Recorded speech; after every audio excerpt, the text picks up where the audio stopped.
আজকের আমাদের গল্পটি এমন একটি মেয়ের ব্যাপারে যাকে তার বয়ফ্রেন্ড অন্য একটি বড়লোক মেয়ের জন্য ছেড়ে দেয় এবং মেয়েটি ঠিক করে যে সে তার বয়ফ্রেন্ডকে উপযুক্ত শাস্তি দেবে এবং তার জন্য সে যে কোনো পন্থা অবলম্বন করতে রাজি।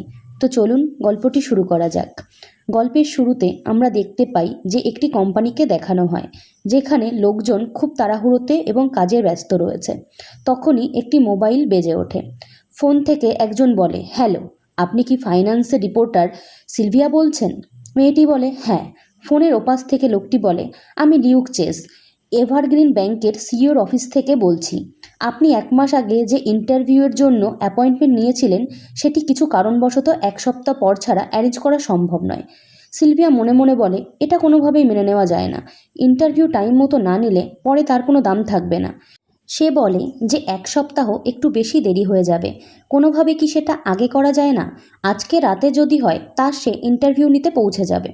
লোকটি বলে যে মিস্টার এয়ার্ড একটি ইম্পর্টেন্ট ব্যাঙ্কোয়েট অ্যাটেন্ড করবেন। আমি ভেন্যু বলতে পারবো, কিন্তু গ্যারান্টি দিতে পারবো না যে উনি ইন্টারভিউ দেবেন কিনা। সিলভিয়া বলে, ওটা আমি সামলে নেব, আপনি কাইন্ডলি আমাকে অ্যাড্রেসটা পাঠান। তারপর আমাদেরকে স্টিফেন ইয়ার্ডের ব্যাপারে বলা হয় যে সে কিনা একজন এমন বিজনেসম্যান যে 27 বছর বয়সে নিজের প্রায় দেউলিয়া হয়ে যাওয়া কোম্পানিকে এমন টপ জায়গায় নিয়ে গিয়েছে যে আজকে সারা দুনিয়া তাকে দেখে। দুনিয়ার সমস্ত বিদ্রূপ এবং সমালোচনা সত্ত্বেও সে একজন সফল বিজনেসম্যান হিসাবে নিজেকে প্রতিষ্ঠিত করেছে। এইসবই যখন সিলভিয়া ভাবছিল তখনই সিলভিয়ার একজন কলিগ তাকে বলে যে আজ তোমার বয়ফ্রেন্ডের বার্থডে না, তুমি তোমার বয়ফ্রেন্ডের সঙ্গে সেলিব্রেট করবে না? সিলভিয়া বলে যে আমার কোনো কিছু করার নেই, স্টিফেন ইয়ার্ডের ইন্টারভিউ আজ আমাকে নিতেই হবে, এবং সে এই জন্য কিছুটা মন খারাপও করে। তখনই সিলভিয়ার বয়ফ্রেন্ডের লুসিয়ানের ফোন আসে। তার বয়ফ্রেন্ড বলে, তুমি কখন কাজ থেকে ফিরছো? আমি কি তোমাকে নিতে আসব? সিলভিয়া বলে, লুসিয়ান, আমার একটা ইম্পর্টেন্ট কাজ এসে গেছে, আমার মনে হচ্ছে আমি। সিলভিয়া কথা শেষ করবে তার আগেই তার বয়ফ্রেন্ড বলে, আচ্ছা, কোনো ব্যাপার না, কাজ বেশি জরুরি, আমি আমার বন্ধুদের সঙ্গে আমার বার্থডে সেলিব্রেট করে নেব। সিলভিয়া বলে, আমাকে ক্ষমা করো, আমার শরীরও ভালো নেই, তোমার সাথে মুভি দেখতেও যেতে পারবো কি না বুঝতে পারছি না। তার বয়ফ্রেন্ড বলে, কোনো ব্যাপারই না, এটা শুধুমাত্র একটা জন্মদিন, আমরা পরের বছর সেলিব্রেট করে নেব। তুমি আমাকে তোমার কাজ শেষ হলে ফোন করো, আমি তোমাকে নিতে আসব। এরপর সিলভিয়া ফোন রেখে দেয় এবং সে একটু কষ্ট পায় কারণ সে তার বয়ফ্রেন্ডের সঙ্গে সময় কাটাতে পারেনি। তারপর তার কলিগ পাশ থেকে তাকে বলে, জীবন অনেক বেশি ডিফিকাল্ট, কিন্তু সত্যি বলতে তোমার বয়ফ্রেন্ড একটু বেশি আন্ডারস্ট্যান্ডিং নয়? তোমাদের রিলেশনশিপেরও তো খুব বেশি বছর বয়স হয়নি। আমার বয়ফ্রেন্ডকে যদি আমি এরকম বলতাম তাহলে সে আমার উপরে এই ব্যাপার নিয়ে অনেক বেশি রাগারাগি করতো। সিলভিয়া ভাবতে থাকে, সত্যিই কি লুসিয়ান একটু বেশি আন্ডারস্ট্যান্ডিং? ও আমাকে একবারও জিজ্ঞাসা করলো না যে আমার কেন অসুস্থতা বোধ হচ্ছে, আর যত তাড়াতাড়ি সম্ভব ফোনটাও রেখে দিল। তারপর সিলভিয়া নিজে নিজেই ভাবে, আমি একটু বেশিই ভাবছি, আমার যেহেতু পিরিয়ড হয়েছে তাই হয়তো আমি একটু বেশি ওভারথিঙ্ক করছি। আমাকে আজকের কাজটা ভালোভাবে করতে হবে, যেহেতু আমি এতটা স্যাক্রিফাইস করছি এর জন্য। আমি স্টিফেন ইয়ার্ডকে খুঁজেই ছাড়বো। তারপরে আমরা দেখতে পাই সিলভিয়া একা একটি জায়গায় বসে আছে। সে মনে মনে ভাবে, 2 ঘন্টার বেশি সময় ধরে আমি স্টিফেন ইয়ার্ডের জন্য অপেক্ষা করছি, ইন্টারভিউটা যেন ভালোভাবে হয়। তখনই তার পেটে ব্যথা হতে থাকে কারণ তার পিরিয়ডস হয়েছিল। সে ভাবে যে তার বেশি করে পেইন কিলার খাওয়া উচিত ছিল। তখনই সিলভিয়ার ফোন আসে এবং সিলভিয়া বলে, hello mister Chase. Mister Chase বলে, আমাকে ক্ষমা করবেন, মিস্টার ইয়ার্ড আজকে ব্যস্ত থাকার কারণে ইন্টারভিউটি তিনি দিতে পারবেন না। সিলভিয়া এটা কষ্ট পায় কারণ সে নিজের বয়ফ্রেন্ডের বার্থডে অ্যাটেন্ড না করেই ইন্টারভিউ নিতে এসেছিল। সে মন খারাপ করে হোটেল থেকে বেরিয়ে যেতে থাকে। তখনই একজন লোক যে কিনা একটু মাতাল মতো ছিল সে তাকে পেছন থেকে এসে বলে যে তুমি কি একা, চলো আমি তোমাকে ছেড়ে দিই। সিলভিয়া বলে যে, ও মিস্টার ল্যাকউড। লোকটি বলে, এত বৃষ্টিতে তোমার ক্যাব পেতে মুশকিল হবে। সিলভিয়া মানা করে বলে যে তাকে তার বয়ফ্রেন্ড নিতে আসবে। তখনই পেছনে একটি গাড়িতে বসা লোক সিলভিয়াকে দেখতে পায় ও তার সামনে দাঁড়ানো লোকটিকে বলে যে সিলভিয়াকে তার লিফট দেওয়া উচিত, কারণ সিলভিয়া তার ইন্টারভিউ নিতেই সারা রাত বসেছিল। তখনই আমরা স্টিফেনকে দেখতে পাই। স্টিফেন একবার সিলভিয়ার দিকে তাকায়। সিলভিয়া বেরোতে বেরোতে ভাবে, ইন্টারনেটে স্টিফেনের একটা ফটোও নেই, কেউ কি জানে না যে সে কেমন দেখতে? তখনই সিলভিয়ার সামনে একটি গাড়ি এসে দাঁড়ায় ও ড্রাইভার তার গাড়ির গেট খুলে দেয়। সিলভিয়া এতে একটু অবাক হয়। তখনই সিলভিয়ার পেছন থেকে কেউ একজন তাকে ডাক দেয় মিস জেন বলে। সিলভিয়া পেছনে ঘুরে তাকায় এবং তখনই সে ফার্স্ট টাইম দেখে একজন স্যুটবুট পরা লোককে। সে তাকে বলে, আপনার কি রাইডের প্রয়োজন? আপনি যদি চান আমি আপনাকে বাড়ি পর্যন্ত ছেড়ে দিতে পারি। সিলভিয়া ভাবে যে আজকে রাস্তায় লোকগুলো আমার পেছনেই কেন পড়ে আছে। সে তখন বলে থ্যাংক ইউ, কিন্তু আমাকে আমার বয়ফ্রেন্ড খুব তাড়াতাড়ি নিতে চলে আসবে।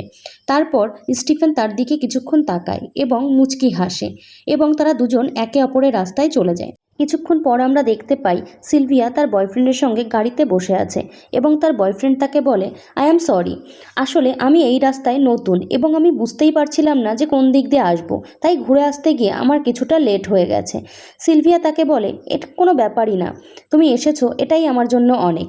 আচ্ছা আগে আমাকে বলো যে তুমি বার্থডেটা কাদের সঙ্গে সেলিব্রেট করলে, তুমি কি মজা করেছো?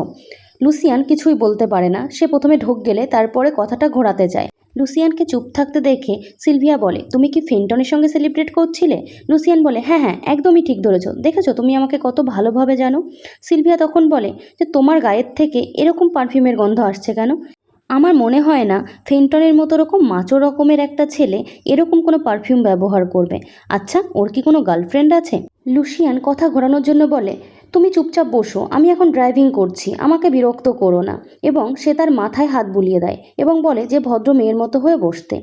তখনই সিলভিয়া বলে যে তুমি এখন আমার প্রায়ই মাথায় হাত বুলিয়ে দিতে থাকো কেন? তারপর আমরা দেখতে পাই যে অনেকটা রাত হয়ে গেছে এবং সিলভিয়া তার খাটে শুয়ে আছে এবং সে ভাবে যে এতক্ষণে নিশ্চয়ই লুসিয়ান তার বাড়িতে পৌঁছে গেছে, তাকে একবার ঘুমানোর আগে তার কল করা উচিত। এই ভেবে সে তার মোবাইলটি খুঁজতে লাগে, কিন্তু সে খুঁজে পায় না। সিলভিয়া ভাবে যে সে হোটেল থেকে বেরোনোর আগেই তার মোবাইলটি ব্যবহার করেছিল, সেটা নিশ্চয়ই সে কোনোভাবে লুসিয়ানের গাড়িতে ফেলে এসেছে। এই ভেবে সে তার ট্যাবে তার মোবাইলের লোকেশনটি ট্রেস করতে থাকে। মোবাইলের লোকেশনটি একটি সেন্ট্রাল হসপিটালে দেখায় এবং সিলভিয়া ভাবে হসপিটাল, এখন ওটি ওখানে কি করছে? সে ভাবে যে লুসিয়ানের নিশ্চয়ই কিছু একটা অসুবিধা হয়েছে। সে তখনই বৃষ্টির মধ্যে ছাতা নিয়ে লুসিয়ানকে খোঁজার জন্য বেরিয়ে পড়ে। হসপিটালের কাছাকাছি এসেই সিলভিয়া লুসিয়ানের গাড়ি দেখতে পায় এবং সে শিওর হয়ে যায় যে লুসিয়ান এখানেই আছে। তার সঙ্গে চিন্তিতও হয়ে পড়ে যে এত রাতে লুসিয়ান এখানে কি করছে। সিলভিয়া ভাবে যে লুসিয়ানের কোনো বড়সড় সমস্যা হয়ে যায়নি তো। এই কথা ভাবতে ভাবতেই সে লুসিয়ানকে দেখতে পায় এবং লুসিয়ানকে ডাকতে যাবে, তখনই দেখে যে একটি মেয়ে লুসিয়ানের সঙ্গে তার হাত ধরে হসপিটাল থেকে বেরোচ্ছে। সিলভিয়া সেটা দেখে অবাক হয়ে যায়। সিলভিয়া নিজের চোখকে যেন বিশ্বাসই করতে পারে না, তার মাথায় আকাশ ভেঙে পড়ে। সে মনে মনে বলে লুসিয়ান তুমি এক্ষুনি মেয়েটাকে নিজের থেকে দূরে সরিয়ে দাও, তুমি যদি মেয়েটাকে দূরে সরিয়ে দাও তাহলে আমি তোমার সব কথা মেনে নেব। কিন্তু এমন কিছুই হয় না। তখনই সিলভিয়া ভাবতে থাকে যে কিভাবে তার বয়ফ্রেন্ড তার প্রতি কতটা উদাসীন ছিল এবং সে তার কোনো কিছুতেই তেমন একটা মাথা ঘামাতো না। সে ভাবে যে তার চোখের সামনে সব কিছুই পরিষ্কার ছিল, কিন্তু সেই কখনো এটা বুঝতে পারেনি। সিলভিয়া তখন উদাসীনভাবে নিজের হাতের দিকে তাকায় যেখানে তার বয়ফ্রেন্ডের দেওয়া ব্রেসলেটটি ছিল। সে মনে করতে থাকে কিভাবে তার বয়ফ্রেন্ড তাকে প্রপোজ করেছিল এবং তাকে কত স্বপ্ন দেখিয়েছিল। এরপর সে দেখে যে তার বয়ফ্রেন্ড মেয়েটিকে কিস করছে। সিলভিয়া এটা দেখে তার হাতের থেকে ব্রেসলেটটি খুলে সেটি গাড়িতে বাঁধিয়ে রেখে চলে যায়। এরপর আমরা দেখতে পারি যে রাত 3টে বাজে। সিলভিয়া কোনোভাবেই ঘুমাতে পারেনি। সে নিজের পুরনো ফটো দেখতে থাকে নিজের বয়ফ্রেন্ডের সঙ্গে। তাদের কলেজ লাইফে একসঙ্গে সমস্ত মুহূর্তগুলো তার চোখের সামনে ভাসতে থাকে। তখনই তার দরজায় কেউ যেন কড়া নাড়ে। সে গিয়ে দরজা খুলে দেখে যে তার বয়ফ্রেন্ড দাঁড়িয়ে আছে। তাহলে আজকের মতো এই পর্যন্তই। পরবর্তী পার্টগুলো পেতে চ্যানেলটিকে সাবস্ক্রাইব করবেন এবং বেল আইকনে প্রেস করবেন, যাতে সহজেই আপনাদের কাছে ভিডিওর পরবর্তী অংশগুলি পৌঁছে যায়, এবং লাইক করবেন।